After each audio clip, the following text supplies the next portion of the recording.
যারা নিশ্চয় যারা দুটো কাজ করবে আমি আল্লাহ তাদের জন্য জান্নাতুল ফেরদাউস পুরস্কার দেব। সুবহানাল্লাহ হইল না? আর একটু জোরে বলার দরকার আছে না নাই?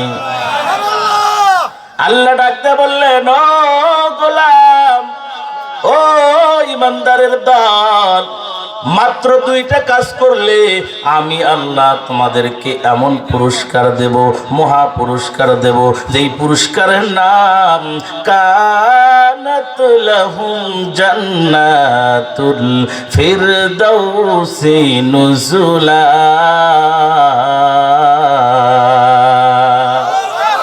আমি আল্লাহ এমন মহা পুরস্কার দিব, যেই পুরস্কারটা হলো জান্নাতুল ফেরদাউস। বলি না সুবহানাল্লাহ। কাজ কয়টা? দুইটা কাজ। এক নম্বর আল্লাহ বললেন, ইন্নাল্লাযীনা আমানু,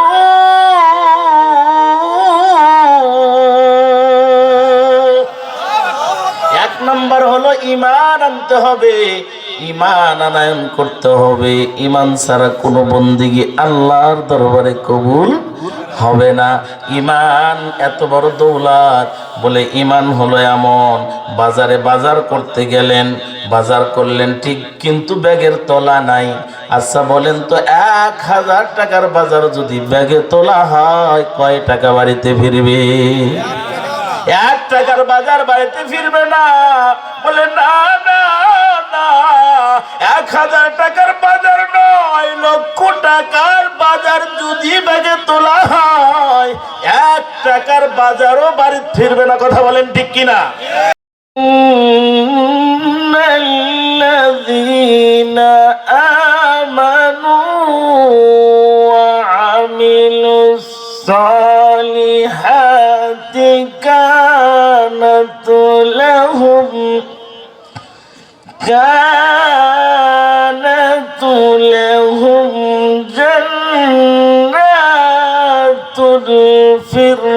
ফিরদাউসি নুজুলা।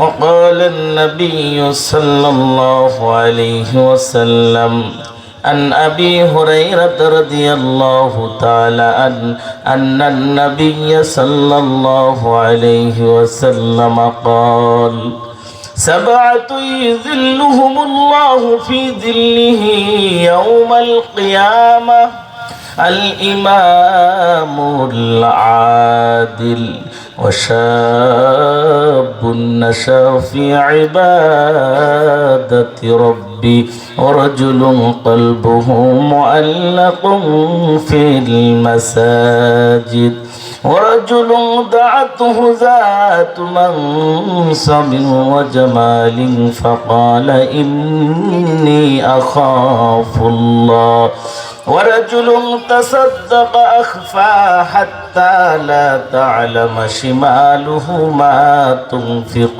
يمينه، ورجل ذكر الله خاليا ففاضت عيناه. رواه البخاري. لا إله إلا الله.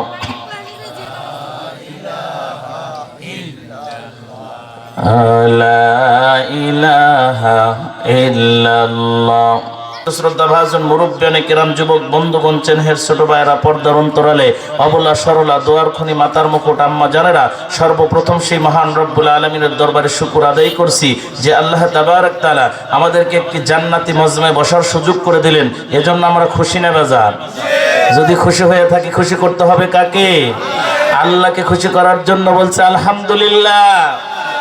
খুশির সংবাদ আর একটু জোরে হলে ভালো হয়, তার কারণ জান্নাতের বাগানের মধ্যে বসতে পারছে অনেকেই, কিন্তু পারেন নাই। এখন রাস্তাঘাটে রয়েছে, আল্লাহ কবুল করলে হয়তো আসতে পারবে, নইলে পারবে না।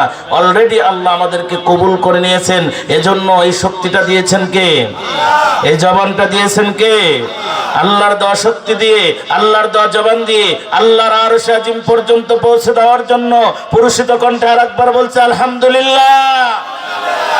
শত করে দরুদ ও সালাম বিশ্ব মানবতার মুক্তির সনদ, সর্বকালের সর্বযুগের সর্বশ্রেষ্ঠ মহামানব, যিনার আগমনে শুধু মক্কা মুআজ্জামা নয়, সারা বিশ্বের অন্যায় অবিচার জুলুম অত্যাচার এক কথায় শরীয়ত গর্হিত সকল কাজকে বিদায় করে দিয়ে যেই নবীজি একটি সুশীল সমাজ উপহার দিয়েছেন, সেই বিশ্বনন্দিত নবী শুয়ে আছেন মদিনা মুনাওয়ারায়। বাংলার এক প্রান্ত থেকে, অলিপুরের অলি আল্লাহর ময়দান থেকে, রাহমাতাল লিল আলামিনের রওজা মোবারকে সংক্ষিপ্ত দরুদের মাধ্যমে সালাম জানাই। সকলে পড়ছি সাল্লাল্লাহু আলাইহি ওয়াসাল্লাম। আপনারা সবাই কেমন আছেন?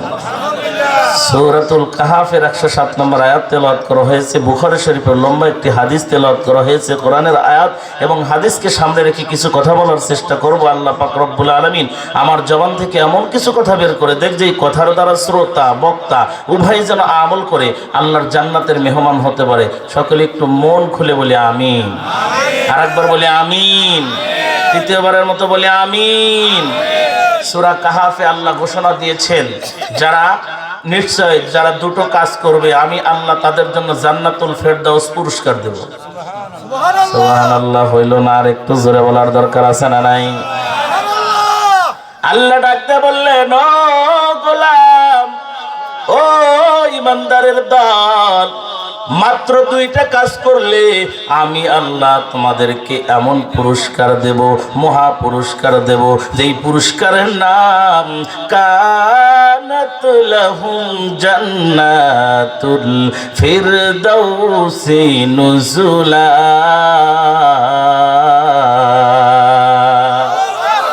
আমি আল্লাহ এমন মহা পুরস্কার দিব, যেই পুরস্কারটা হলো জান্নাতুল ফেরদাউস। বলি না সুবহানাল্লাহ।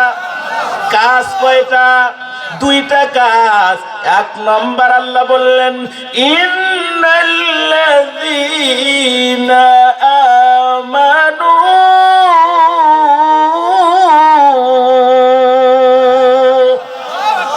এক নম্বর হলো ঈমান আনতে হবে, ঈমান আনয়ন করতে হবে। ঈমান ছাড়া কোনো বন্দেগী আল্লাহর দরবারে কবুল হবে না। ঈমান এত বড় দৌলত। বলে ঈমান হলো এমন, বাজারে বাজার করতে গেলেন, বাজার করলেন ঠিক, কিন্তু ব্যাগের তলা নাই। আচ্ছা বলেন তো, 1000 টাকার বাজার যদি ব্যাগে তোলা হয়, কয় টাকা বাড়িতে ফিরবে? 1 টাকার বাজার বাড়িতে ফিরবে না। বলে না না না, 1000 টাকার বাজার নয়, লক্ষ টাকার বাজার যদি ব্যাগে তোলা হয়, 1 টাকার বাজারও বাড়িতে ফিরবে না। কথা বলেন ঠিক কিনা? বলে ঈমানবিহীন আমল যতই করো না কেন কোনো লাভ হবে না, লাভ হবে না। ঈমানবিহীন আমল যতই করো না কেন, ঈমানবিহীন আমল করলে যেমন সেরা ব্যাগের মধ্যে বাজার থাকে না, তেমনি ভাবে আপনার কোনো আমল নামায় থাকবে না। কথা বলেন ঠিক কিনা? ঈমান আনার পর আল্লাহ ঈমানের পরীক্ষা নেন। কি নেন? এই পরীক্ষায় যারা পাশ করবে ওরাই হলো জান্নাতুল ফেরদাউসের মালিক হবে। পরীক্ষা আল্লাহ নেন। সূরাতুল আনকাবুতের মধ্যে আল্লাহ বলেন, আহাসিবান নাসু আইয়ুতরাকু আইয়াকুলু আমান্না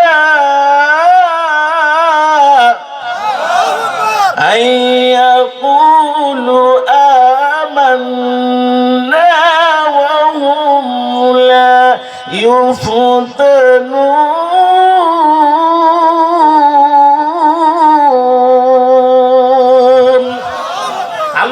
রব্বুল আলামিন বলেন, লোকেরা কি মনে করেছে আমরা ঈমান এনেছি, কেবলমাত্র এইটুকু কথা বললেই তাদেরকে ছেড়ে দেওয়া হবে, পরীক্ষা করা হবে না।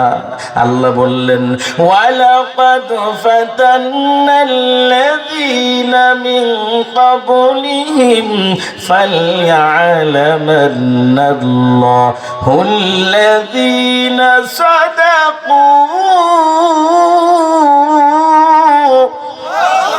فليعلمن الذين صدقوا وليعلمن الكاذبين।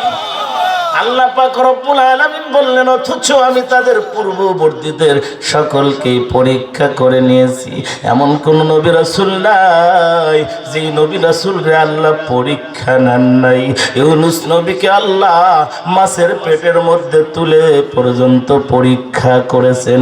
আইয়ুব নবীকে আল্লাহ রোগ দিয়ে পরীক্ষা করেছেন। জাকারিয়া আলাইহিস সালাতু ওয়াস সালামকে আল্লাহ একদম মাঝখান দিয়ে পেরে ছিঁড়ে করাত দিয়ে ছিঁড়ে ফেলে আল্লাহ পরীক্ষা করেছেন। আমাদের নবী, দয়ার নবী, মায়ার নবী, রাহমাতাল লিল আলামিনকে 3 বছর শিয়াবে আবি তালেবে জেলখানার মধ্যে বন্দী আবদ্ধ হয়ে থাকে আল্লাহ পরীক্ষা করে নিয়েছেন। আল্লাহ পাক রব্বুল আলামিন আমার নবী, মায়ার নবী, দয়ার নবী, রাহমাতাল লিল আলামিনকে উহুদের ময়দানে দন্দান মোবারক শহীদ কইরা পরীক্ষা নিয়েছেন। এমন কোন মানুষ নাই যাদেরকে আল্লাহ পরীক্ষা নেন নাই। আল্লাহ ডাকতে বললেন আমি অবশ্যই পরীক্ষা নেব। আমি কাউরে পরীক্ষা ছাড়া ইমানদারদের আমি কবরে নেই নাই। আর আল্লাহ বলেন অবশ্যই আমি দেখব কে সত্যবাদী আর কে মিথ্যাবাদী। কথা বলেন ঠিক কিনা?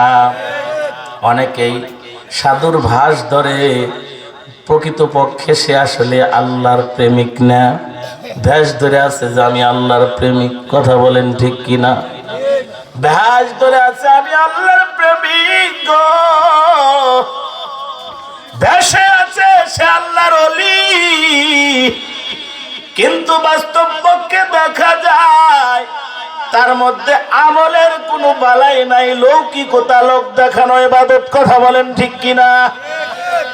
মানুষের সামনে সুন্দর করে কথা বলে আমার মতো আল্লাহওয়ালা কেউ নাই, আমার মতো বুজুর্গ কেউ নাই। প্রকৃতপক্ষে দেখা যায় আল্লাহ পাক রব্বুল আলামিনের বন্দিগি সে প্রকৃতপক্ষে করে না।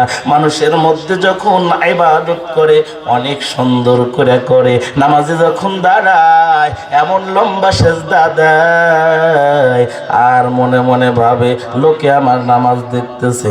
যখন ঘরের মধ্যে যায় নামাজ হয় 2 মিনিটে, আর মসজিদে লোকের সামনে দেখানো হয় 10 মিনিটে। এটাই হলো লৌকিকতা, লোক দেখানো ইবাদত। কথা বলেন ঠিক কিনা? আল্লাহ দেখেন আমি অবশ্যই দেখব কে সত্যবাদী আর কে মিথ্যাবাদী। কথা বলেন ঠিক কিনা?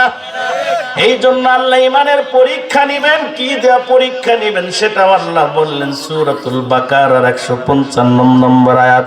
আল্লাহ বললেন ওয়ালা নাবলুওয়ান্নাকুম বিশাইইম মিনাল খাউফি ওয়াল জুই ওয়া নাকসিম মিনাল আমওয়ালি ওয়াল আনফুসি ওয়াস সামারাত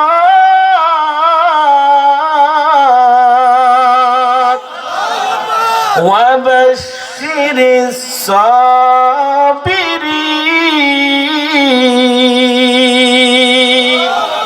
আল্লাহ বললেন আমি অবশ্যই তোমাদেরকে পরীক্ষা করব। 5টা জিনিস দিয়ে আমি আল্লাহ পরীক্ষা করব। ও আলিপুরের মুসলমান, ও পর্দার অন্তরালের মা, ও যুবক ভাই, ও বাবাজিরা, দিলের কানটা দিয়ে কথাগুলো শুনবেন। আল্লাহ ডাক দিয়ে বললেন আমি অবশ্যই তোমাদেরকে পরীক্ষা করব 5টা জিনিস দিয়া। 1 নম্বর মিনাল খাউফ, আমি আল্লাহ ইমানদারদের ভয় দিয়া পরীক্ষা করব। ইমানদারদেরকে আল্লাহ মাঝে মধ্যে বিপদ দেয়, ভয় দেয়। কিসের ভয়? খানা নাই, টাকা নাই, পয়সা নাই, হক কথা বলতে গেলে সমাজের মধ্যে কেউ দাম দিবে না, চাকরির থেকে বের করে দিবে। আছে না নাই? এমন অবস্থা হয়ে যাবে সঠিক কথা বললে পরামানিকের খাতায় নাম থাকবে না। সব বাটপার এক জায়গায় গুটি মেরে বসে থাকবো। আর সঠিক ইমানদার লোক একটা হক কথা কইলে তারে মূল্যায়ন করবে না, তারে ফেটি মাইরা সরায়া দিবে। মানে মান সম্মান যাওয়ার ভয়, সমাজের থেকে, পরামানিকের খাতা থেকে নামটা কেটে যাওয়ার ভয়ও ইমানদারদের মাঝে মধ্যে হয়। কথা কোন ঠিক কিনা? মুমিন মুসলমান ইমানদার, আল্লাহ ভয় দিয়া পরীক্ষা করেন। মিনাল খাউফ, কেমন ভয়? ইমাম আবু হানিফা রহমাতুল্লাহ আলাইহি নাম শুনছেন এমন একজন ব্যক্তি যিনি ছিলেন আমাদের হানাফি মাযহাবের একমাত্র ইমাম, যার ফতোয়াগুলো এখনো তার ফতোয়ার পরিবর্তে তার ফতোয়া দেওয়ার মতো মুফতি একরাম তৈরি হয় নাই। কথা বলেন ঠিক কিনা? ইমাম আবু হানিফা রাহমাতুল্লাহ আলাইহি 7 বছর বয়স থেকে ফতোয়া দেওয়া শুরু করছে। এলেম কম না বেশি? কয় বছর বয়স বলেন তো? 7 বছর বয়স থেকে ফতোয়া দিয়েছে। কেমন ভাবে ফতোয়া দিলেন? একটা মুরব্বী মানুষ তার স্ত্রীকে বলছে, ও স্ত্রী, তুমি যদি চাঁদের চেয়ে সুন্দর না হও তাইলে তুমি তালাক। আচ্ছা, এই কথা বলার পর মুরব্বী টেনশনে পড়ে গেছে। কি ব্যাপার, কি কয়ে ফেললাম? এর তো একটা সমাধান দরকার। দৌড়ায় চলে গেছে হুজুরদের কাছে। হুজুরকে জিজ্ঞেস করে, হুজুর, আমায় এই কথা বলেছি, আমার স্ত্রীকে বলেছি যদি তুমি চাঁদের চেয়ে সুন্দর না হও তালাক। তোমার স্ত্রীর চেহারাটা কেমন? বলে, কালো তো কালো, পাতিলের তলার মতো কালো। এরকম কালো মানুষ আছে না? দেখাই যায় না এমন কালো। কিন্তু কালো হলে কি হবে? কালো মানুষের মধ্যে আল্লাহ এমন গুণ দিয়েছে যেই গুণের কারণে ওই কালো মানুষের প্রতি যুবকেরা আকৃষ্ট হয়ে যায়। কথা বলেন ঠিক কিনা? কিন্তু বুড়ার বুড়ির মধ্যে মহাব্বত বেশি। যুবক বয়সে স্বামী আর স্ত্রীর মধ্যে যত মহাব্বত থাকে না, আল্লাহ বৃদ্ধ বয়সে স্বামী আর স্ত্রীর মধ্যে তত মহাব্বত বৃদ্ধি করে দেয়। সুবহানাল্লাহ। বয়স যত যায়, জোয়ান বয়সে স্বামী বলে তাড়াতাড়ি বাপের বাড়ি যা, অনেক দিন ধরে যাস না। কিন্তু বৃদ্ধ বয়সে মেয়ের বাড়ি যদি 1 সপ্তাহ যায় থাকে, তাইলে বারবার ফোন করে, নাতি তোর ফুপুরে একটু ফোন দে। ফুপুরে ফোন দিয়া কে ফোন দিব? কেন, কি জন্য ফোন দিব? তোর দাদি কবে গেছে তাও ফেরে না। কথা কন ঠিক কিনা? মহাব্বত বেশির কারণেই তো এটা হয়। কথা বলেন ঠিক কিনা? এমন অবস্থায় বেচারা কান্নাকাটি শুরু করে দিছে। আরে আমার বিবি, আমার মনের তামান্না, আমার সাথে সম্পর্ক দীর্ঘদিনের, এত মহাব্বতের বিবিটা তালাক হয়ে যাবে। না না, এই বলে কান্নাকাটি করে। হুজুররা কিতাবাদি দেখে, হাদিস দেখে, কোরআন দেখে, কোথাও থেকে সমাধান দিতে পারে না। বলে তোমার স্ত্রী তো কালা, তাহলে তালাক হয়ে গেছে। মুরব্বী মানুষ রওনা দিয়েছে। কিছু মানুষ থাকে সমাজের মধ্যে, গ্রামের মধ্যে, এলাকার মধ্যে, যেই মানুষটার বুক ভরা দুঃখ কিন্তু মুখের মধ্যে হাসি আছে না নাই? কেউ দেখে না যে ও কান্না করে, কেউ দেখে না ও দুঃখ করে। এই কিসমের চাচা, আজকে চাচার চোখে পানি, কান্না করতে করতে বাড়ির দিকে রওনা দেয়। মাছ দিয়া আসতেছে। নোমান ইবনে সাবেত, আবু হানিফার নাম আগে আবু হানিফা হয় নাই। নোমান ইবনে সাবেত 7 বছরের একটা বাচ্চা, যিনি হলেন আবু হানিফা। নোমান ইবনে সাবেত ডাক দিয়া কয়, দাদা, ও দাদা, কি হয়েছে তোমার? কেন তুমি কান্না করো? তোমাকে তো কোনোদিন কান্না করতে দেখি নাই, হাসতে দেখেছি। তখন ডাক দিয়া কয়, ছোট মানুষ যদি বড় মানুষের সমস্যার কথা বলে, তাহলে বড় মানুষের রাগ বেশি হয়। কথা বলেন ঠিক কিনা? রাগে গেছে সর এখান থেকে। কিন্তু এমন কিছু বাচ্চা আছে গো, যেই বাচ্চাগুলোর কাছ থেকে বিদায় নেওয়াও সহজ না, কঠিন ভাবে ধরছে। বলতেই হবে কেন কান্না করেন। ডাক দিয়ে বলতেছে, ও নাতি রে, আমি তোমার দাদিকে বলেছি তুমি যদি চাঁদের চেয়ে সুন্দর না হও তাহলে তালাক। নোমান ইবনে সাবেত, আবু হানিফা ডাক দিয়ে বলে, 7 বছরের সন্তান, ও দাদা, আজকের থেকে আমি নোমান ইবনে সাবেত, আবু হানিফা ফতোয়া দিলাম, আপনার স্ত্রী তালাক হয় নাই, সংসার করে খান। সুবহানাল্লাহ। আরেকটা আওয়াজ দিয়ে বলি না সুবহানাল্লাহ। যত দুর্বল মানুষই হোক না কেন, যদি পক্ষে কথা কয় একটু ভালো লাগে। কথা কন ঠিক কিনা? ছোট হলে কি হবে, পক্ষে কথা বলছে, মজা একটু লাগছে। তখন দৌড় দিছে। নোমান ইবনে সাবিত যেই মাদ্রাসায় যে উস্তাদদের কাছে পড়াশোনা করে ওই জায়গায় দৌড়ায় চলে গেছে। যাওয়ার পর ডাক দেখায়, হুজুররা আপনারা পাইছেন নাকি? এই কিসমের কিছু লোক আছে, প্রত্যেক সমাজে আছে। দেখা যাবে এরা যা কোনো জায়গায় না পারলেও কোন জায়গায় পারে জানেন? ইমাম সাহেব দুর্বল, সে তো কিছু বলতে পারো, জোরে সাপটা কথা বলে এবং জোরে সেটা কথা বলে। তার কারণ এই সমস্ত কথা যারা বলে, আমি গবেষণা করে দেখছি প্রত্যেকটা মানুষই বাড়িতে জায়গা পায় না। তার মানে বাড়িতে খালি মায়ের খায়। মায়ের কি খায়?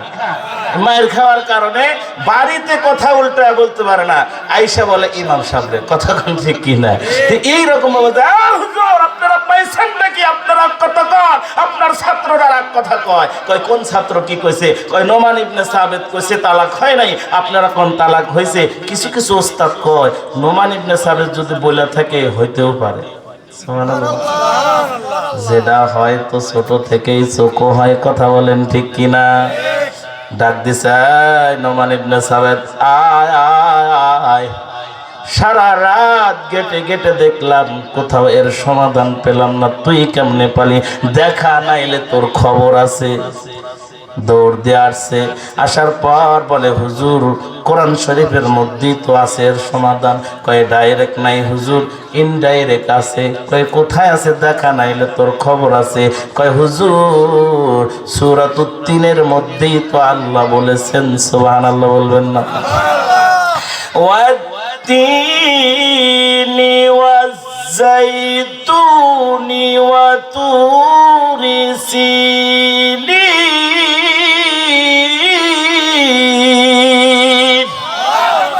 وهذا البلد الأمين لقد خلقنا الإنسان في أحسن تقويم। আল্লাহ বলেছেন তিন জাইতুন নিরাপদ শহর।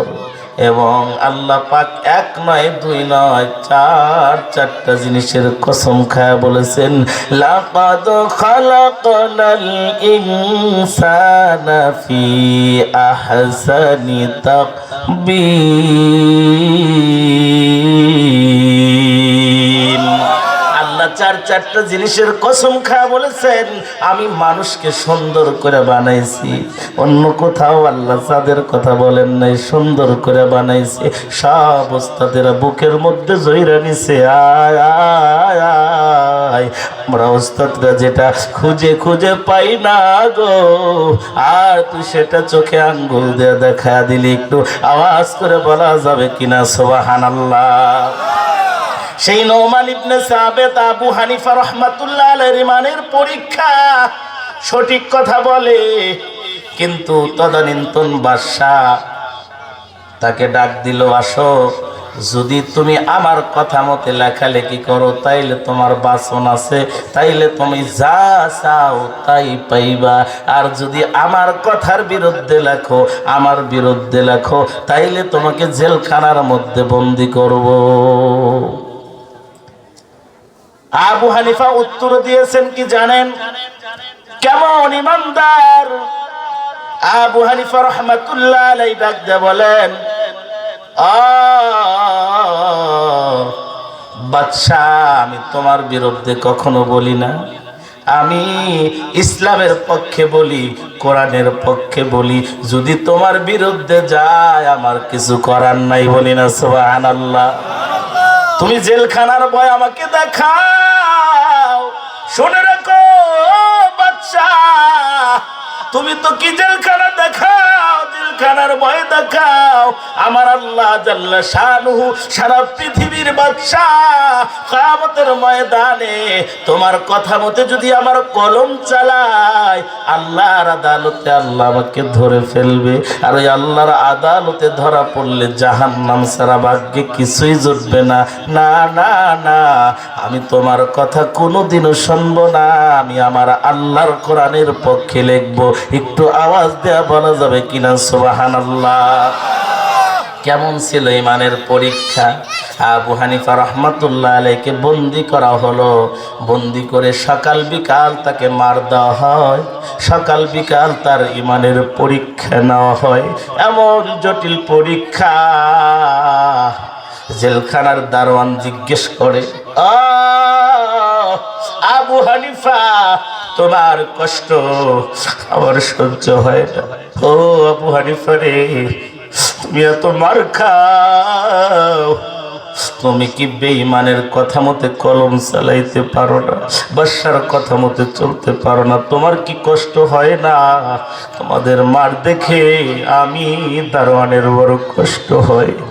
আবু হানিফা রাহমাতুল্লাহ আলাইহি বলেন, ও দারোয়ান, আমার কোনো কষ্ট হয় না রে। ইসলামের জন্য আমি যদি জেলখানায় মার খাই, কোরআনের জন্য মার খাই, আল্লাহর জন্য মার খাই, আল্লাহর রাসূলের জন্য আমি জীবন দিয়েও দেই, আমার বিন্দু পরিমাণ কষ্ট হয় না। আমার মাঝে মধ্যে একটু কষ্ট হয়। কখন তোমার কষ্ট হয়? বলে, আমার মা, আমার একজন বৃদ্ধ মা আছে, ওই মাকে আমার সামনে নিয়ে সবারে পেটানো হয়।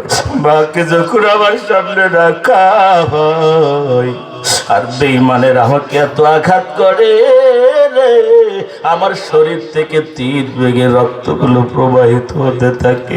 আমার মা আমার দিকে তাকায় আর চোখের পানিগুলো ছেড়ে দেয়, ছেড়ে দেয়, ছেড়ে দেয়। দারোয়ান, আমি যখন আমার মার চেহারার দিকে তাকাই, মার চেহারার দিকে তাকাইলে আমি আমার মার চেহারার দিকে তাকায় দেখি মার চোখের পানিগুলো ঝরে ঝরে জমিনে পড়তেছে। তখন আমার একটু কষ্ট লাগে। এই জন্য আমার মাকে আমার সামনে আনা হয়, যাতে করে মার মনটা বড় নরম, মায়েদের মনটা নরম হয়। মা যাতে করে এই কষ্ট দেখে আমাকে বলে দেয়, আবু হানিফা রে, তুই বাদশাহের কথা মতে চল, আর মার খাস না। কিন্তু না না না, আমার মা এত বড় ইমানদার, এত বড় ইমানদার। আমার মা আমাকে ডেকে বলো, আবু হানিফা রে, তুই যদি আমার বুকের এক বিন্দু দুধ খেয়ে থাকিস, ও আবু হানিফা রে, যদি তুই আমার বুকের দুধ পান করে থাকিস, খবরদার, খবরদার, মারতে মারতে যদি তোরে 100 টুকরা করেও ফেলে, তবু বেঈমানদের সাথে একমত হবি না। একটু আওয়াজ দিয়ে বলা যাবে কিনা সুবহানাল্লাহ? এই জন্য ইমানের পরীক্ষায় পাশ করার দরকার আছে না নাই? আমি অনুরোধ করে বলবো, দরবেশ পাড়ার মুসলমান, ও আলিপুরের মুসলমান, আমডাঙ্গার মুসলমান, খাটসরের মুসলমান, সারাতলের মুসলমান, যারা এদিক সেদিক ঘোরাফেরা করতেছো, কোরআনের বাগান প্রত্যেক দিনও সাজানো হয় না, জান্নাতের বাগান সব সময় সাজানো হয় না। আল্লাহর রাসূলের বাসার রিয়াজুল জান্নাহ, এটা হলো জান্নাতের বাগান। এদিক সেদিক ঘুরে সময় নষ্ট করিও না। দুনিয়াটা বড় ক্ষণস্থায়ী, আজ আছো কাল নাই। এখন যদি দমটা ফুরায়া যায়, দুনিয়ার সব বাহাদুরি গুলো চলে যাবে। ওই অন্ধকার কবরে আমাকে আপনাকে রেখে আসবে। একটা বার কি চিন্তা করেছেন, এই যে দুনিয়া দুনিয়া দুনিয়া দুনিয়া দুনিয়া করতে করতে অবস্থা আপনার আমার শেষ। এই দুনিয়াটা ছেড়ে অন্ধকার কবরে যেতে হবে, কেউ আমার সাথে যাবে না। দুনিয়াতে একটা ঘরের মধ্যে একা একা থাকতে ভালো লাগে না। সাথী না হলে শীতের রাত্রিতে ঘুম ধরে না, শীত যায় না। একটাবার কি চিন্তা করেছেন রে মুসলমান, এখন যদি দমটা ফুরায়া যায়, এখনই রেখে আসবে ওই দক্ষিণ চারা কবরস্থানের মধ্যে। দুনিয়ার একটা ঘরে আলো না থাকলে আমরা থাকতে পারি না। কি কষ্টটা হয়, মোমবাতির আলো জ্বালায় নি, কিন্তু এমন একটা ঘর, যেই ঘরের মধ্যে কোনো বাতি থাকবে না, আলো থাকবে না। দুনিয়ার ঘরে তোষক পারা হয়, তোষক দিয়ে ঠান্ডা ওঠে, তোষকের উপর খেতা পারা হয়। ও মুমিন মুসলমান, ন্যাপ দিয়া শীত যায় না, ছোট একটা কম্বল তুলে নেওয়া হয়। একটাবার কি চিন্তা করেছে ওই অন্ধকার কবর কত ভয়ঙ্কর হবে? 3.5 হাত মাটির একটা ঘর, যেই ঘরের মধ্যে থাকবে না কোনো বিছানা, একটা চাদরের ব্যবস্থাও থাকবে না, চতুর্দিকে জানালা নাই, দরওয়াজা নাই, এত ভয়ঙ্কর একটা ঘর। ওই অন্ধকার কবরের মধ্যে আমি একা একা কেমনে থাকবো? ওই অন্ধকার কবরে যদি চলে যাও, নামাজবিহীন যেই ব্যক্তিগুলো অন্ধকার কবরে চলে যাবে, আল্লাহর রাসূল বলেন ওই কবর দুই পাশ থেকে এত জোরে চাপ দিবে রে, পাজরের হাড়গুলো একটার মধ্যে আরেকটা ঢুকে যাবে। একটা চিৎকার মারবে, চিৎকারের আওয়াজ যদি দুনিয়ার কোনো মানুষ শুনতো গো, দুনিয়ার মানুষের কানের তালাগুলো ফেটে যাইত। ওইভাবে তাকে কষ্ট দেওয়া হবে, চিৎকার মেরে বলবে আল্লাহ একটু অবকাশ দাও, জীবনে তো নামাজ পড়ি নাই, ফজরের নামাজকে কাজা করে দিয়েছি, জোহরের নামাজকে কাজা করে দিয়েছি, আল্লাহ গো একটুখানি সুযোগ দাও, সুযোগ দাও। দুনিয়ায় যা 5 ওয়াক্ত নামাজ মসজিদে পড়বো, মসজিদে বসে থাকবো, কখনো মসজিদ থেকে বের হব না। আল্লাহ বলবে গোলাম তোমাদের তো বিভিন্ন ভাবে জানানো হয়েছিল, তোমরা সাবধান হও নাই, তোমরা আমার হুকুমকে মান্য করো নাই, আর কোন সুযোগ নাই, এখন তোমাকে জাহান্নামে যেতে হবে। ও মুমিন মুসলমান, এই জন্য একটু আমল করে আল্লাহর জান্নাতে যাওয়ার দরকার আছে না নাই? এই শীতের রাত কি সুন্দর সুবর্ণ সুযোগ আল্লাহর কাছে মাফ চাওয়ার। নবীজি বলেছেন শীতের মৌসুমটা হলো মুমিনদের ইবাদতের মৌসুম। শীতের মৌসুম যখন আসতো নবীজি আনন্দিত হয়ে যাইত, সাহাবায়ে কেরামরা আনন্দিত হয়ে যাইত। এই তো আসছে, এই তো আসছে আমাদের ইবাদতের মাস। শেষ রাত্রিতে উঠিয়া 3টার দিকে এমনি জাগনা পাওয়া যায়, 3টার দিকে 4টার দিকে উঠিয়া তাহাজ্জুদের নামাজ পড়ে পড়ে সাহাবায়ে কেরাম কান্না শুরু করে দিয়েছে, আর আল্লাহকে ডাকতে থাকছে আল্লাহ। এই গুনাহগার বান্দারা যদি আল্লাহকে ডাকতে থাকে, আল্লাহ কত দয়ালু, কত দয়ালু, আল্লাহর মতো দয়ালু কেউ নাই। আল্লাহ মহাব্বতকে 100 ভাগ করেছে, 99 ভাগ মহাব্বত আল্লাহ নিজে রাখছে, আর 1 ভাগ উম্মতের মধ্যে এবং সমস্ত কুল কায়নাতের মধ্যে আল্লাহ ভাগ করে দিছে। সুবহানাল্লাহ বলবেন। 99 ভাগ আল্লাহ রেখেছেন, 1 ভাগ শুধু কুল কায়নাতকে দান করেছেন। তাই সন্তানের প্রতি মার কত ভালোবাসা, কত মাকে দেখেছি সন্তানের জন্য কিডনিটা পর্যন্ত দান করে দিছে। সুবহানাল্লাহ। ও মুমিন মুসলমান, কত মা শরীরের রক্ত বিক্রি কইরা সন্তানরে চিকিৎসা করাইছে, এমন অনেক দেখা যায়।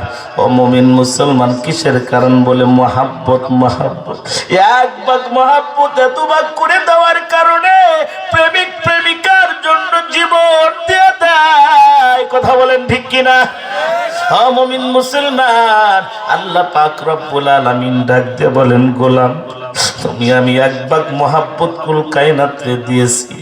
আর যখন বাবাকে বাবা বলে ডাক দেয়, সন্তান যত অপরাধী করুক না কেন, সন্তান অপরাধ করলেও বাবাকে যখন বাবা কয়া ডাক দেয়, আব্বা আব্বা কয়া ডাক দেয়, বাবার সন্তানকে ফিরিয়ে দিতে পারে না, সন্তানকে বুকের মধ্যে টেনে টেনে নেয়। মুসলমানের দল যখন কোনো মার কাছে সন্তান অপরাধ করে, সন্তান মাকে এসে বলে মা, আম্মাকে যখন দরদ ভরা দিল নিয়ে ডাক দেয় ও মা, মার ভুলে থাকতে পারে না। সন্তানের 1000 অপরাধ সব কিছু মাফ করে দিয়া ডাক দেয় আয় রে সন্তান, আমার বুকে আয়। আমার আল্লাহ ডাক দেয় গোলাম, ও গোলাম যখন তোমার মার বাবা তো মহাব্বত, আর আমি আল্লাহ 99 ভাগ মহাব্বত নিয়ে আমি বসে আছি। আমার কোনো গুনাহগার বান্দা যখন আমারে ডাক দেয় আল্লাহ, আল্লাহু আকবার, আল্লাহকে একটু ডাক দেন আল্লাহ, আল্লাহ, আল্লাহ। শেষ রাত্রে উঠিয়া বান্দা যখন সবাই ঘুমায়া যায় আর আল্লাহর গোলাম ঘুমায় না, শেষ রাত্রে 3টার দিকে উঠিয়া ঠান্ডা পানি দ্বারা ওযু করিয়া যায় নামাজে দ্বারা 2 রাকাত নামাজ পড়ে আর আমার আল্লাহকে ডাকতে থাকে আল্লাহ, ওগো আল্লাহ, আমার মতো গুনাহগার কেউ নাই, কেউ নাই, আল্লাহ তুমি আমারে ক্ষমা করে দাও। আল্লাহ ফেরেশতাদের ডাক দেয়, বলো ফেরেশতারা ডাক দেখ আমার গোলাম কেন কান্দে। ফেরেশতারা ডাক দেখ আল্লাহ, আল্লাহু আকবার, ওগো আল্লাহ, তুমি অন্তর্যামী, তুমি আলিমুল গায়ব, তুমি তো সব জানো, বান্দার অন্তরের খবর জানো আল্লাহ, ওগো মালিক, তারপরে কেন জিজ্ঞেস করো। আল্লাহ ডাক দিয়া কয় ফেরেশতারা রে, ও ফেরেশতারা, তোদের মুখ দিয়ে আমার ওই গোলামদের কথা, আমার গুনাহগার বান্দাদের কথা, তোদের মুখ দিয়া আমার গুনাহগার বান্দাদের প্রশংসা শুনতে আমি আল্লাহর মজা লাগে। আল্লাহু আকবার, আরেকটু আওয়াজ দিয়ে বলি না আল্লাহু আকবার, আমার মজা লাগে রে। ফেরেশতারা কয় আমার বান্দা কাকে দেখানোর জন্য কান্দে রে, তখন ফেরেশতারা ডাক দেখে আল্লাহ কাউকে দেখানোর জন্য নয়, স্বামীটা ঘুমায়, সন্তানরা ঘুমায়, বিবিটা যায় নামাজে দাঁড়ায় কান্নাকাটি করে আল্লাহর কাছে মাফ চায়, বলে স্বামীটা ইবাদতে রত, স্ত্রী ঘুমাইতেছে, সন্তানেরাও জানে না, কেউ জানে না। ওগো মালিক, আল্লাহু আকবার, কাউকে দেখানোর জন্য তোমার গোলাম কাঁদে না, কাউকে দেখানোর জন্য কান্দে না, কেন কান্দে রে? বলে আল্লাহ, একমাত্র তোমার ভয়েই কাঁদতেছে, গুনাহ মাফের জন্য কাঁদতেছে। আল্লাহ ডাক দিয়া কয় গোলাম, আমি আমার বান্দার তামাম জীবনের গুনাহ মাফ করে দিলাম। আল্লাহ ডাক দিয়া বলেন ফামান تاب من بعد ظلمه وأصلح فإن الله يتوب عليه إن الله غفور رحيم। আল্লাহ বলেন অতঃপর যারা তওবা করে সে অত্যাচারের পর এবং সংশোধন হয়ে যায়, আমি আল্লাহ তাদের তওবাগুলোকে কবুল করে নেই, আমি আল্লাহ তাদেরকে মাফ করে দেই। এই জন্য আল্লাহর কাছে তওবা করে মাফ চাওয়ার দরকার আছে না নাই? নবী বলেন কুল্লু ইবনে আদামা খাত্তাউন খায়রুল খাত্তাইনা তাওয়াবুন, প্রত্যেক ব্যক্তি পাপাচারে লিপ্ত, প্রত্যেক আদম সন্তানই পাপাচারে লিপ্ত। যারা বলে আমার কোনো পাপ নাই ওরা শয়তান, কতক্ষণ ঠিক কিনা? আল্লাহর রাসূল বলেছে সব আদম সন্তানই পাপাচারে লিপ্ত, পাপ ছাড়া কেউ নাই। তবে ওই পাপীটাই উত্তম যে বেশি বেশি করিয়া তওবা করে। এই জন্য আস্তাগফারের আমলগুলো বেশি বেশি করার দরকার আছে না নাই? ঘন ঘন তওবা করব, না জানি কখন মালাকাল মউত চলে আসে। প্রস্তুতি নিয়ে থাকবো, মুমিন প্রস্তুতি নিয়ে থাকবে। আহারে অন্ধকার কবর না জানি কখন চলে যেতে হয়, যদি আবার তো ফুরায়া যায়, সাথে সাথে যেন আমি প্রস্তুতি নিয়ে জান্নাতের মেহমান হতে পারি। আমিন। কত মানুষ না মারা যায় কেউ বলতে পারে না, সমবয়সী কত মানুষ দুনিয়া থেকে বিদায় নিয়ে চলে গেল। আরে বাবার বয়সী কত মানুষ না বিদায় নিয়ে চলে গেল। একটাবার কি খেয়াল করেছেন? না জানি আমার কম বয়সী মানুষটাও চলে গেল, আমার ডাক কখন এসে যায়। এই জন্য বেশি করে তওবা করেন। আল্লাহর রাসূল বলেন তাইবু মিনাজ যামবি কামান লা যামবা লাহু। তওবাকারী ব্যক্তি তো ওই ব্যক্তির ন্যায় যার জীবনে কোনো গুনাহ নাই। সুবহানাল্লাহ বলবেন। এই জন্য বেশি বেশি তওবা করার দরকার আছে না নাই? এই জন্য শেষ রাত্রে এখন ওঠার একটা সুযোগ। শেষ রাত্রে 3টার দিকে 4টার দিকে উঠে আল্লাহর কাছে কানবো। অতি গভীর হয় রজনী যখন, নীরবে প্রভুর নাম জপিও তখন। খোদার করুণা যদি পাইবারে চাও, খোদার করুণা যদি পাইবারে চাও, গভীর রাতে উঠে প্রভুর গুণগান গাও। স্বেচ্ছাতে উঠিয়ে আল্লাহর কান্নাকাটি করতে হবে, তওবা করতে হবে, মাফ চাইতে হবে। যে হাদিসটা পড়েছিলাম, সামাআতু ইযিল্লুহুমুল্লাহু ফি যিল্লিহি ইয়াউমাল কিয়ামা। নবীজি বলেন এমন একটা দিন আসবে যেটা কিয়ামতের দিন, কোথাও কোনো ছায়া থাকবে না, কোথাও কোনো রকমের ছায়া থাকবে না। সূর্যটা হাত মাথার উপরে নেমে আসবে, 12টা মুখ দিয়া তাপ দিতে থাকবে। ময়দানটা হবে তামার ময়দান। এমন অবস্থা হবে মজকগুলো টকবক করতে থাকবে, নাক দিয়া কান দিয়া মজক টাস টাস করে পড়তে থাকবে। এমন কঠিন মুসিবতের সময়, কঠিন মুসিবতের দিন আল্লাহ 7 শ্রেণীর ব্যক্তিকে আরশের নিচে জায়গা দিবে। আরেকটা আওয়াজ দিয়ে বলি না সুবহানাল্লাহ। 7 জন ব্যক্তি কারা? 1 নাম্বার আল ইমামুল আদিল, ন্যায়পরায়ণ শাসক। আল্লাহু আকবার। ন্যায়পরায়ণ শাসক হওয়ার দরকার আছে না নাই? আমরা অনেকে মনে করতেছি আমরা তো আর শাসক না, বলে আল্লাহর রাসূল বলেন প্রত্যেকটা ব্যক্তি এক একজন শাসক। কেউ হতে পারে তার পরিবারের শাসক, কেউ হতে পারে তার গ্রামের শাসক, কেউ হতে পারে ইউনিয়নের শাসক, কেউ হতে পারে থানার শাসক, কেউ হতে পারে জেলার শাসক, কেউ হতে পারে বাংলাদেশের শাসক। বলে প্রত্যেকটা ব্যক্তি একা একটা করে শাসক। কথা বলেন ঠিক কিনা? শাসক পরিবারের শাসক কেমন? ছেলে আর মেয়ের মধ্যে কোরআন ভাগ করে দিছে, ছেলে 1 টাকা পাবে, মেয়ে পাবে 8 আনা। কথা বন ঠিক কিনা? কিন্তু আমি ছেলেকে সবটুকু লিখে দিয়ে মেয়ের কপালে হাত দিয়ে বললাম, মা গো মা, ছেলের সম্পদ দিলাম, তোমারে দিলাম দোয়া। এরকম বাটপার আছে না নাই? কথা কষ্ট লাগে। ছেলের সব সম্পত্তি লিখে দিছে, আর মেয়েরা কইতেছে কি, মা তোরে দোয়া দিয়ে দিলাম। বাটপারের আর জায়গা নাই। কাল কিয়ামতের ময়দান আল্লাহর আদালত থেকে 1 ইঞ্চিও সরতে পারবে না। আল্লাহ এমন ভাবে ধরবে, বিচার না করা পর্যন্ত 1 পাও লড়তে পারবে না। কথা বলেন ঠিক কিনা? এই জন্য ন্যায় ইনসাফের সাথে যার যতটুকু পাওনা তাকে ততটুকু বুঝে দাও। কথা বলেন ঠিক কিনা?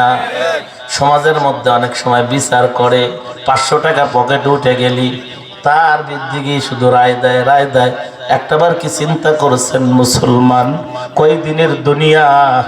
দমটা ফুরায় গেলে দক্ষিণ ছড়া রেখে আসবে। 500 টাকা নিয়া বড় জোর 2 দিন বাজার করে খাইছেন, 2 দিনের বাজার। কিন্তু আপনি কি চিন্তা করেছেন মরার পর ওই কবরের মধ্যে যে আযাবগুলো হবে? শেষ নাই। আখিরাতের শুরু আছে, শেষ নাই। আফসোস আর আফসোস, আফসোস করেও কোনো ফায়দা হবে না। জাহান্নাম অনন্তকালের জন্য হয়ে যাবে। এই জন্য গ্রাম্য সালিশে যদি 500 টাকা, 2 টাকা, 20 টাকা, 100 টাকা যদি চা খাওয়ার জন্য দেয়, এটা নেওয়া হারাম। কথা বলেন ঠিক কিনা? এই আওয়াজ দেয় কোন কথা ঠিক কিনা? এই সমস্ত কাজ করা যাবে না। যদি কেউ করে থাকেন আজকের থেকে তওবা করেন না, আল্লাহ যা অন্যায় করেছি আমারে ক্ষমা করে দাও, তওবা করে নিলাম, আর জীবনে এই অপরাধগুলো করব না।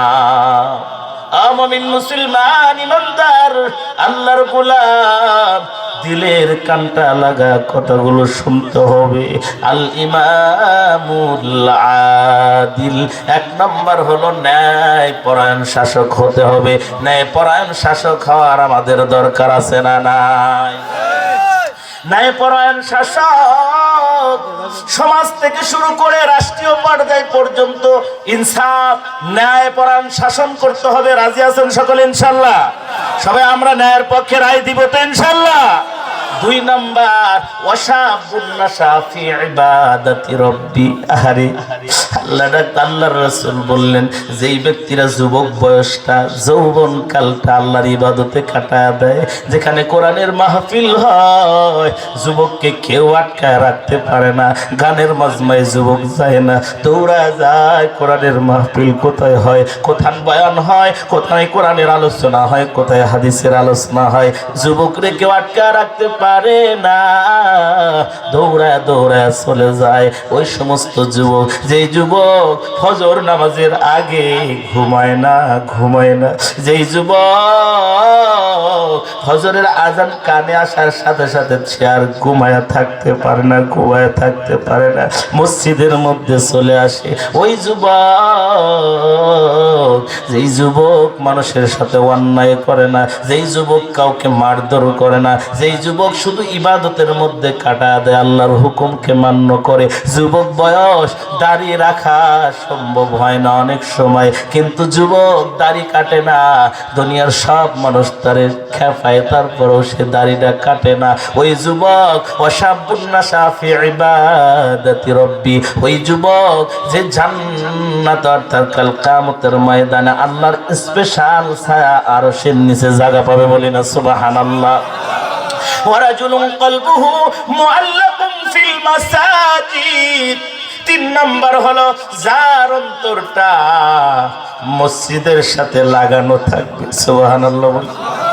অন্তরটা মসজিদ দেখলে ভালো লাগে, অন্তরটা মসজিদে ঢুকলেই যেন ভরে যায়। আহারে কি মজা! দুনিয়াদার মানুষ যখন মসজিদে যায় ছটফট করতে থাকে, তার অন্তর ভালো লাগে না। হুজুর দেরি করে কে, তাড়াতাড়ি নামাজ পড়ে না কে, ধোয়াকে এত লম্বা ধরলো। কিন্তু যখন ইমানদাররা, যাদের অন্তরটা মসজিদের সাথে লাগানো, দুনিয়া ছেড়ে যখন মসজিদের মধ্যে ঢুকে যায়, সে আনন্দে আত্মহারা হয়ে যায়, সে ভালো লাগে, এত মজা ফিল করতে থাকে, সে যেন আর বাইর হতেই চায় না, বার হইতেই চায় না। ফজর নামাজ পড়ে বের হয়েছে কর্মের জন্য, যার কাজ করবে তাকে বলে ভাই আমার শর্ত আছে। কি শর্ত তোমার? বলে জোহরের আজান যখন হবে, আসরের আজান যখন হবে, আমার দিয়ে যত কাজ করাও না কেন কোনো অসুবিধা নাই, আমি সব কাজ করব, কাজ করতে রাজি, কিন্তু জোহরের আজান হয়ে গেলে আমার কাজ করাইতে পারবা না। আল্লাহ পাক রব্বুল আলামিনের ডাকে সাড়া দেওয়ার জন্য আমি একটা সেকেন্ড দেরি করতে পারবো না। ওই যুবক বান্দা এবং যেই বয়সের বান্দাই হোক না কেন, দৌড় দিয়ে মসজিদে চলে যায়, কেউ তারে আটকায় রাখতে পারে না। আল্লাহর নবী বললেন ওয়ারাজুলুন কলবুহু মুআল্লাকুন ফিল মাসাজিদ, ওই ব্যক্তি যার অন্তরটা মসজিদের সাথে লাগানো থাকে, মসজিদে ঢুকলে ভালো লাগে, মসজিদ থেকে বাহির হলে ভালো লাগে না, এমন অবস্থার সৃষ্টি যাদের হয়, ওই ব্যক্তিরা কাল কিয়ামতের ময়দানে আল্লাহর আরশের নিচে জায়গা পাবে। একটু আওয়াজ দেয়া বলি না সুবহানাল্লাহ। তিন নাম্বার গেল। চার নাম্বার ওয়ারাজুলুন দাআতহু যাতু মানসাবিন ওয়া জামালিন ফাকালা ইন্নী আখাফুল্লাহ, ওই ব্যক্তি যাকে কোনো সুন্দরী সুরুষি রূপসী এবং বংশে একজন নারী আহ্বান করতেছে, আসো, জেনার দিকে আহ্বান করে, সব সুযোগ আছে, কোনো অসুবিধা নাই, কিন্তু সুযোগ পাওয়ার পরও যুবক ডাক দেয়া বলে ইন্নী আখাফুল্লাহ,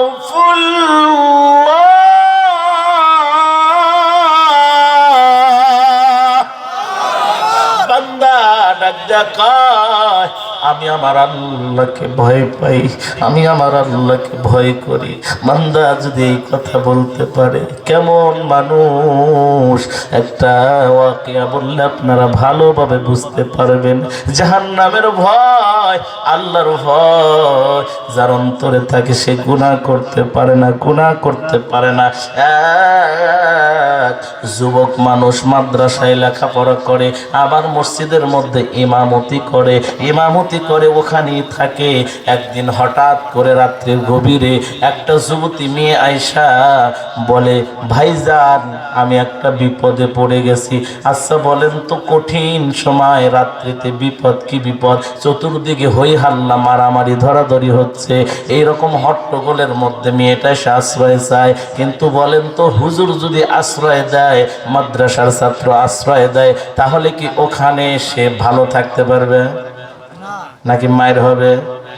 কিন্তু গভীর রাত্রে ডাকতে বলে, ও ভাই, যদি আপনার মায়ের পেটের বোন হইতো তাহলে কি আপনি ফিরে দিতে পারতেন? আমি যদি এখান থেকে বের হয়ে যাই, আমি বাড়ির যেতে গেলেও শয়তানদের হাতে আমি বন্দী হয়ে যাব।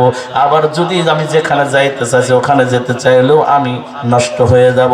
আপনার মায়ের পেটের বোন যদি হইতো তাহলে কি আপনি ফিরে দিতেন? আচ্ছা, এই কথা বললে একটু ইমোশনাল হিট তো লাগে। বলে, না না থাকো, কিন্তু এখানে তো থাকার জায়গা একটাই, তুমি এখানে থাকো, আমি ওই কোণার ভিতরে কিতাবের মুতাআলা করব। আচ্ছা বলেন তো, শুইতে দিয়েছে কিন্তু সাইটে যা কিতাবের মুতাআলা করতেছে মোমবাতি জ্বালায়া। আচ্ছা বলেন তো, এই অবস্থার মধ্যে কি নারীটার ঘুম হবে? অবস্থা কঠিন না? সারা রাত ঘুমের ভান করে রয়েছে কিন্তু ঘুম আসে নাই। সারা রাত থেকে ফজরের আজানের আগ দিয়া যুবক ডাক দেয়, ওই নারী তাড়াতাড়ি চলে যাও, চলে যাও, নাইলে আমার অসুবিধা হয়ে যাবে। কয় না, আমি যাব না, আমি যাব, যদি আমার একটা প্রশ্নের উত্তর দাও তাইলে আমি এখান থেকে যাব, নইলে যাব না। কি তোমার প্রশ্ন? বলে, আমি সারা রাত লক্ষ্য করতেছিলাম, আমি ঘুমাই নাই, ঘুমাই নাই। ও মুমিন মুসলমান, আল্লাহর ভয় কারে কয়, জাহান্নামের ভয় কারে কয়, কেমনে তারা ভয় পেয়েছেন? এবার ডাক দিয়ে বলে, ও যুবক, আমি দেখতেছিলাম কিতাবের মুতাআলা করো, 10 মিনিট পর পরই ওই মোমবাতির মধ্যে আঙ্গুল দাও, ফোসা পড়ে গিয়েছে। বলে, আবার আধা ঘন্টা পর মোমবাতিতে আঙ্গুল দাও।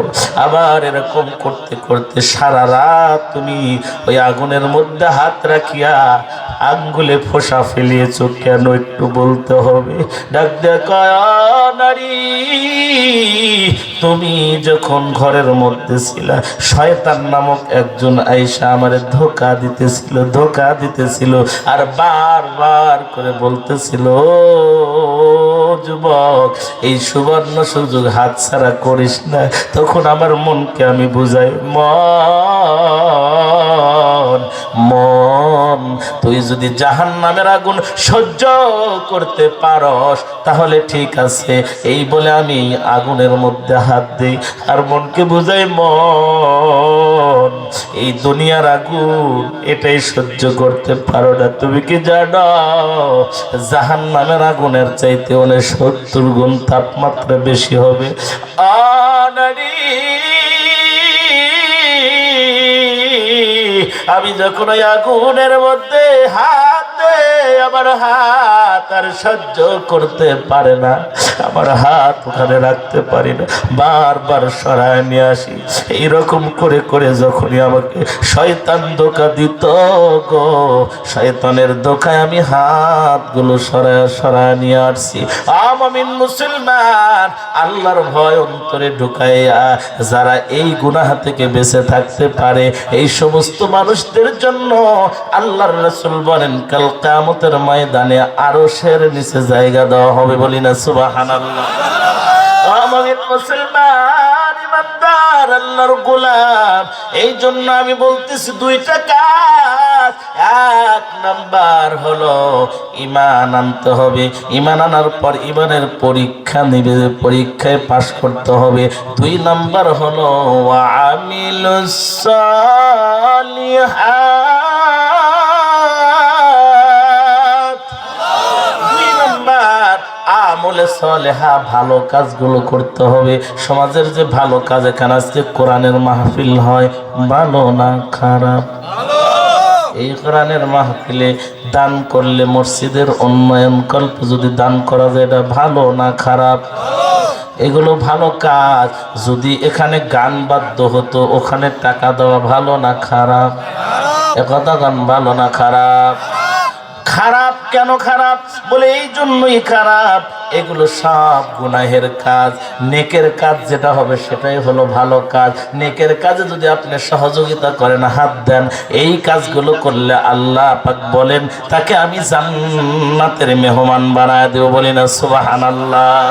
আমি দেখতে চাই এই ভালো কাজের জন্য কোন কোন বান্দা, আমি জানি আমার অলিপুর দরবেশ পাড়ায় এমন এমন ব্যক্তি আছে গো, দরবেশ পাড়া নয়, সারা উলিপুর থেকে দরবেশ পাড়া মসজিদের মধ্যে সবাই অনুদান দেয়। আমি অত্যন্ত আনন্দ।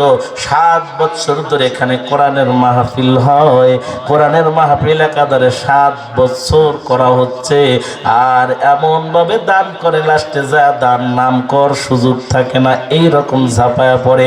আমি দেখতে চাই কোন সন্তানটা আছেন গো ভালো কাজে অংশগ্রহণ করে, আব্বা জান নাই, মা নাই, দাদা নাই, দাদি নাই, বলে হুজুর আমার আম্মার জন্য দোয়া করবেন, আমার আব্বার জন্য দোয়া করবেন। আমার আম্মা না আমারে কত ভালোবাসতো, আমার আম্মা নিজে না খাওয়াইয়া আমারে খাওয়াইতো। হুজুর আমার আব্বা ঈদের দিন পুরাতন জামা কাপড় পরে ঈদগাহের ময়দানে যাইত, কিন্তু আমি সন্তানের জন্য নতুন কাপড়ের ব্যবস্থা করে দিত। কোন ব্যক্তি আছো গো 500 টাকা, 1000 টাকা, 2000 টাকা, 5000 টাকা, 10,000 টাকা, 20,000 টাকা, যার যতটুকু সামর্থ্য আছে আল্লাহর ঘর মসজিদের উন্নয়নের জন্য, মসজিদ নির্মাণের জন্য দান করবে। একটু চলে আসেন গো, আল্লাহ তাআলা। আহারে আমার জনাব কাকার মা নাকের গয়না দিছে না, নাকের গয়না একটুখানি দাদা সহযোগিতা দোয়া করবো। দেখছেন প্রথমে একটা নাকের গয়না, আহারে আমার জনাব চাচার আব্বা দুনিয়ার জিন্দেগিতে নাই, জনাব চাচার মা একটা নাকের গয়না দিল। ও আল্লাহ আমার ওই দাদির দানকে কবুল করে নাও, দাদার কবরের আযাব গুলো মাফ করে দাও। সকলে বলে আমিন। একটু আওয়াজ করে বলি না আমিন। আল্লাহ আমাদের মেহমান তাও এই সাহেব 600 টাকা দিয়ে গেল, আল্লাহ দানকে কবুল করে নাও। নাম কি আপনার?